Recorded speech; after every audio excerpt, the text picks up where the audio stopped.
Welcome back to our channel மாணக்கராசிரியர். இன்னைக்கு இந்த வீடியோல 11th standard common quarterly examination September 2020 பாட்னிக்கான ஒரிஜினல் क्वेश्चन பேப்பர் தான் பார்க்க போறோம். அது பார்க்கிறதுக்கு முன்னாடி மாணக்கராசிரியர் யூடியூப் சேனல் சப்ஸ்கிரைப் பண்ணிட்டு வீடியோ ஃப்ரெண்ட்ஸ்க்கு ஃபார்வர்ட் பண்ணிட்டு பாருங்க. சோ இதுல क्वेश्चन பேப்பர் மாடல் வந்து உங்களுக்கு இப்படி தான் இருக்கும். இதுல இருக்கக்கூடிய 2 மார்க் क्वेश्चनலாம் கொஞ்சம் நல்லா பார்த்து வெச்சுக்கோங்க. கம்பல்சரி படிச்சுக்கோங்க. Answering 5 of the following question number 24 compulsory.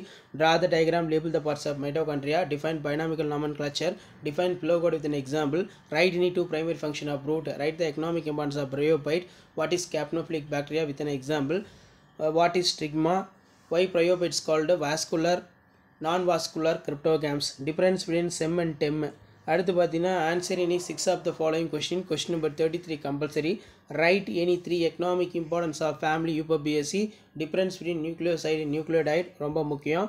அடுத்து பார்த்தீங்கன்னா நமக்கு significance of mitosis, draw the label the parts of structure of plant cell, write the simple notes of G0 space, write any 3 uses of herbarium, draw the floral diagram, floral formula, ixorococcinia, what is mean by special type of chromosome, write the types, write the functions of nucleus. So 5 mark பொறுத்த வரைக்கும் botanical description of Cladoverate annata, difference between gram positive gram negative, distinction between prokaryotic eukaryotic, explain the features of DNA, what is activation, explain the type, explain the different type of special influence with example, difference between mitosis meiosis ரொம்ப முக்கியம் நல்லா பார்த்துக்கோங்க.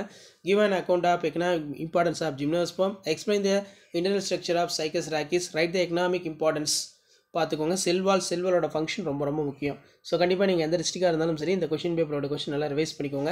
இதான் 11th standard pure science botany common quarterly examination September 2025க்கான தாவரவியலுக்கான English medium question paper. அடுத்தடுத்த question paper ஒன்று உங்களுக்கு அப்டேட் ஆகும். அந்த அப்டேட்லாம் வரணும்னா ஆஸ் யூஷுவல் மாணக்கராசிரியர் யூடியூப் சேனல் சப்ஸ்கிரைப் பண்ணி கீழே இருக்கக்கூடிய பெல் ஐக்கானை ப்ரெஸ் பண்ணி ஆள் வைங்க. அப்போ தான் நம்ம அப்டேட் பண்ணக்கூடிய கொஷின் பேப்பர்லாம் தொடர்ந்து நோட்டிஃபிகேஷன் வரும். ஷேர் பண்ணிட்டு பாருங்கள், சப்ஸ்கிரைப் பண்ணிட்டு பாருங்கள். மாணக்கராசிரியர் யூடியூப் சேனல் அடுத்தடுத்த கொஷின் பேப்பர் 1 by 1 அப்டேட் ஆகிட்டு இருக்கும். நன்றி.